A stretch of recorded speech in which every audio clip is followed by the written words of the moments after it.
Olá,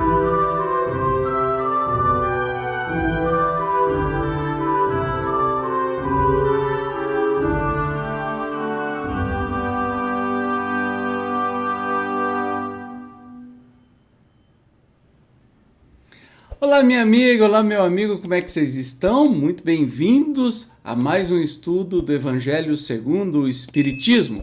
Nós estamos no 5º capítulo, que vem dizer bem-aventurados os aflitos, ou seja, felizes os aflitos, e nós vamos estudar hoje dois temas, causas atuais e causas anteriores das aflições, né?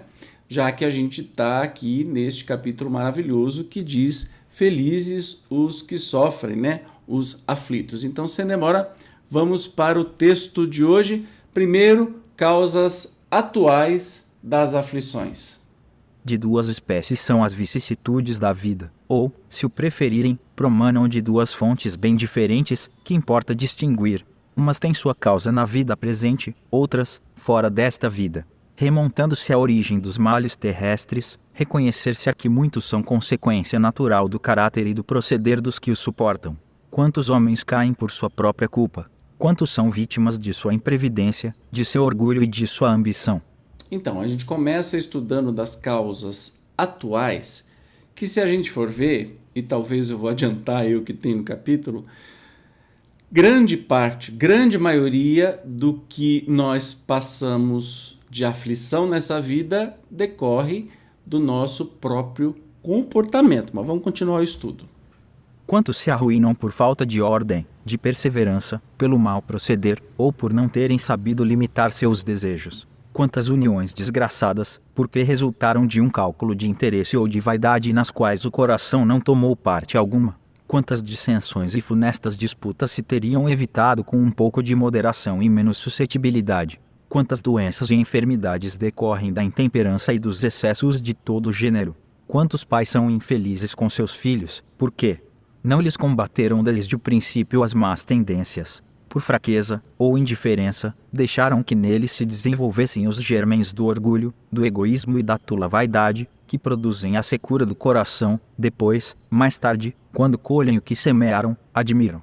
Se afligem da falta de deferência com que são tratados e da ingratidão deles. Interroguem friamente suas consciências todos os que são feridos no coração pelas vicissitudes e decepções da vida. Remontem passo a passo a origem dos males que os torturam e verifiquem-se. As mais das vezes, não poderão dizer, se eu houvesse feito, ou deixado de fazer tal coisa, não estaria em semelhante condição. A quem, então, há de o homem responsabilizar por todas essas aflições, senão a si mesmo? O homem, pois, em grande número de casos, é o causador de seus próprios infortúnios, mas, em vez de reconhecê-lo, acha mais simples, menos humilhante para sua vaidade acusar a sorte, a providência, a má fortuna, a má estrela, ao passo que a má estrela é apenas a sua incúria. Os males dessa natureza fornecem, indubitavelmente, um notável contingente ao cômputo das vicissitudes da vida. O homem as evitará quando trabalhar por se melhorar moralmente, tanto quanto intelectualmente. Então, causas atuais das vicissitudes, obviamente que é tudo sobre as nossas ações, né? Não adianta ficar botando culpa. Eu estou passando isso porque na encarnação anterior, como tem um monte de espírito que adora ficar falando, né? Tudo é resultado de encarnação anterior. Não. A grande maioria dos perrengues que a gente passa é por causa de escolhas erradas e de atitudes erradas nossas. Nessa vida, não é de vida anterior não, né? Vamos assumir aí, meu povo, vamos entender aí a nossa própria responsabilidade sobre os nossos atos e parar de ficar falando, como no texto aqui, a má estrela, a má sorte, não sei o que, ou vida anterior, né? A lei humana atinge certas faltas e as pune. Pode então o condenado reconhecer que sofre a consequência do que fez, mas a lei não atinge, nem pode atingir todas as faltas. Incide especialmente sobre as que trazem prejuízo à sociedade e não sobre as que só prejudicam os que as cometem. Deus, porém, quer que todas as suas criaturas progridam e, portanto, não deixe impune qualquer desvio do caminho reto. não há falta alguma, por mais leve que seja, nenhuma infração da sua lei, que não acarrete forçosas e inevitáveis consequências mais ou menos deploráveis. Daí se segue que, nas pequenas coisas como nas grandes, o homem é sempre punido por aquilo em que pecou. Eu prefiro usar a palavra errou. Os sofrimentos que decorrem do pecado são-lhe uma advertência de que procedeu mal. Dão-lhe experiência, fazem-lhe sentir a diferença existente entre o bem e o mal e a necessidade de se melhorar para, de futuro, evitar o que lhe originou uma fonte de amarguras, sem o que motivo não haveria para que se emendasse. Confiante na impunidade, retardaria seu avanço e, consequentemente, a sua felicidade futura. Entretanto, a experiência, algumas vezes, chega um pouco tarde, quando a vida já foi desperdiçada e, turbada, quando as forças já estão gastas e sem remédio o mal. Põe-se então o homem a dizer: se no começo dos meus dias eu soubera o que sei hoje, quantos passos em falso teria evitado. Se houvesse de recomeçar, conduzir-me-ia de outra maneira. No entanto, já não há mais tempo como o obreiro preguiçoso, que diz: perdi o meu dia. Também ele diz: perdi a minha vida. Contudo, assim como para o obreiro o sol se levanta no dia seguinte, permitindo-lhe neste reparar o tempo perdido, também para o homem, após a noite do túmulo, brilhará o sol de uma nova vida, em que lhe será possível aproveitar a experiência do passado e suas boas resoluções para o futuro. Olha que interessante. Nós temos condições de todos os dias recomeçar e corrigir os erros, né? As causas atuais das aflições, obviamente, são nossas escolhas, nossas atitudes, mas a cada dia a gente pode, por mais tarde que isso pareça, a gente pode mudar o direcionamento da nossa vida e começar a acertar, ok? E agora vamos ver as causas anteriores das aflições, aquilo que muitos espíritos adoram ficar falando que tudo que você tem, olha, você veio com um marido horroroso, por que na vida anterior? Para! Você veio porque você quis casar e que você não conhecia, né? Enfim, não é por vida anterior. Para com isso, pelo amor de Deus, isso é muito místico, né? Isso não é espiritismo, não. Qualquer outra coisa, menos espiritismo. Então vamos ver agora as causas anteriores das aflições. Aí sim, causas que são das vidas anteriores, né? Mas se há males nesta vida cuja causa primária é o homem, outros há também aos quais, pelo menos na aparência, ele é completamente estranho e que parecem atingi-lo como por fatalidade. Tal, por exemplo, a perda de entes queridos e a dos que são o amparo da família. Tais, ainda, os acidentes que nenhuma previsão poderia impedir, os reveses da fortuna, que frustram todas as precauções aconselhadas pela prudência, os flagelos naturais, as enfermidades de nascença, sobretudo as que tiram a tantos infelizes, os meios de ganhar a vida pelo trabalho, as deformidades, a idiotia, o cretinismo etc. Os que nascem nessas condições, certamente nada hão feito na existência atual para merecer, sem compensação, tão triste sorte, que não podiam evitar, que são impotentes para mudar por si mesmos e que os põe à mercê da comiseração pública. Porque, pois, seres tão desgraçados, enquanto, ao lado deles, sob o mesmo teto, na mesma família, outros são favorecidos de todos os modos. Entendeu? Coisas aí que são imprevisíveis. Aí já começa, fala assim, mas que atitude que eu tive para que isso acontecesse? Nenhuma. Ok. Aí já é uma outra história. Entende? Como é bem fácil de distinguir uma coisa da outra. Que dizer, enfim, dessas crianças que morrem em tenridade da vida só conheceram sofrimentos. Problemas são esses que ainda nenhuma filosofia pode resolver, anomalias que nenhuma religião pode justificar e que seriam a negação da bondade, da justiça e da providência de Deus. Se se verificasse a hipótese de ser criada a alma ao mesmo tempo que o corpo e de estar a sua sorte irrevogavelmente determinada após a permanência de alguns instantes na terra, que fizeram essas almas, que acabam de sair das mãos do Criador, para que se vissem, neste mundo, abraços com tantas misérias e para merecerem no futuro uma recompensa ou uma punição qualquer, visto que não hão podido praticar nem o bem, nem o mal. Todavia, por virtude do axioma segundo o qual todo efeito tem uma causa, tais misérias são efeitos que hão de ter uma causa e, desde que se admita um Deus justo, essa causa também há de ser justa. Ora, ao efeito precedendo sempre a causa, se esta não se encontra na vida atual, há de ser anterior a essa vida, isto é, há de estar numa existência precedente. Por outro lado, não podendo Deus punir alguém pelo bem que fez, nem pelo mal que não fez, se somos punidos, é que fizemos o mal, se esse mal não o fizemos na presente vida, tê-lo-emos feito noutra. É uma alternativa a que ninguém pode fugir e em que a lógica decide de que parte se acha a justiça de Deus. O homem, pois, nem sempre é punido, ou punido completamente, na sua existência atual, mas não escapa nunca às consequências de suas faltas. A prosperidade do mal é apenas momentânea. Se ele não espiar hoje, espiará amanhã, ao passo que aquele que sofre está espiando o seu passado. O infortúnio que, à primeira vista, parece imerecido tem sua razão de ser, e aquele que se encontra em sofrimento pode sempre dizer: perdoa-me, Senhor, porque pequei. Então, a gente não consegue saber direito, né, o que fez em outras vidas para merecer algum tipo de sofrimento, né? Tem uns exemplos aí muito interessantes. Crianças que nascem, por exemplo, já com câncer no útero da sua mãe e que tem uma vida muito breve. O que essa molecadinha fez para merecer isso, né?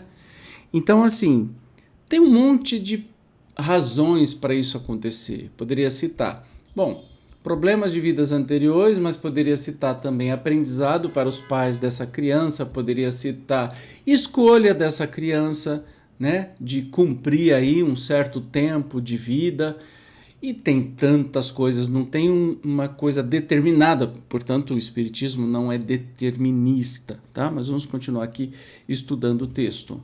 Os sofrimentos devidos a causas anteriores à existência presente, como os que se originam de culpas atuais, são muitas vezes a consequência da falta cometida, isto é, o homem, pela ação de uma rigorosa justiça distributiva, sofre o que fez sofrer aos outros. Se foi duro e desumano, poderá ser a seu turno tratado duramente e com desumanidade. Se foi orgulhoso, poderá nascer em humilhante condição. Se foi avaro, egoísta, ou se fez mau uso de suas riquezas, poderá ver-se privado do necessário. Se foi mau filho, poderá sofrer pelo procedimento de seus filhos, etc. Então, isso pode acontecer? Pode, desde que quando a gente exclua todas as nossas ações na vida atual, tá? Então, assim, não adianta querer achar que todos os problemas que a gente passa é por causas anteriores. Digamos assim, 90% dos perrengues que a gente passa é por causa de escolhas atuais da vida atual. E aí só 10% é coisa que a gente traz de outras vidas. E mesmo assim isso pode ser abrandado, dependendo das nossas atitudes, do amor, do tanto que a gente ame, do tanto de bem que a gente conseguir fazer, a gente pode abrandar todas as consequências aí dos nossos erros. Lembra? Tudo que a gente faz de errado tem consequência. Não adianta que isso não vai ser apagado do universo. Então, se a gente não cobre isso com o bem, não paga isso com o bem, uma hora isso vai ser nos cobrado, tá? Assim se explicam pela pluralidade das existências e pela destinação da Terra, como mundo expiatório, as anomalias que apresenta a distribuição da ventura e da desventura entre os bons e os maus neste planeta. Semelhante anomalia, contudo, só existe na aparência, porque considerada tão só do ponto de vista da vida presente. Aquele que se elevar, pelo pensamento, de maneira a aprender toda uma série de existências, verá que a cada um é atribuída a parte que lhe compete, sem prejuízo daqui. Ele tocará no mundo dos espíritos, e verá que a justiça de Deus nunca se interrompe. Jamais deve o homem olvidar que se acha num mundo inferior, ao qual somente as suas imperfeições o conservam preso. A cada vicissitude, cumpre-lhe lembrar-se de que, se pertencesse a um mundo mais adiantado, isso não se daria e que só de se depende não voltar a este, trabalhando por se melhorar. Então, vamos lembrar que ninguém está aqui nesse planeta a passeio, né? Se a gente está no mundo de provas e expiações é porque a gente mereceu! Isso é uma meritocracia. Coisa que não existe no mundo material. Meritocracia é uma conversinha para boi dormir. Mas estamos aqui, não estamos a passeio, né? A gente está porque a gente precisa estar para aprender. Depende da gente continuar aqui ou na próxima encadernação a gente encadernar num planeta melhor, num mundo melhor. Quem sabe? O que é que você está fazendo? O que eu estou fazendo, né? para que a gente possa avançar aí mais rápido nisso. Mas vamos continuar. As tribulações podem ser impostas a espíritos endurecidos ou extremamente ignorantes, para levá-los a fazer uma escolha com conhecimento de causa. Os espíritos penitentes, porém, desejosos de reparar o mal que hajam feito e de proceder melhor, esses as escolhem livremente. Tal o caso de um que, havendo desempenhado mal sua tarefa, pede-lhe a deixem recomeçar, para não perder o fruto de seu trabalho. As tribulações, portanto, são, ao mesmo tempo, expiações do passado, que recebe nelas o merecido castigo, e provas com relação ao futuro, que elas preparam.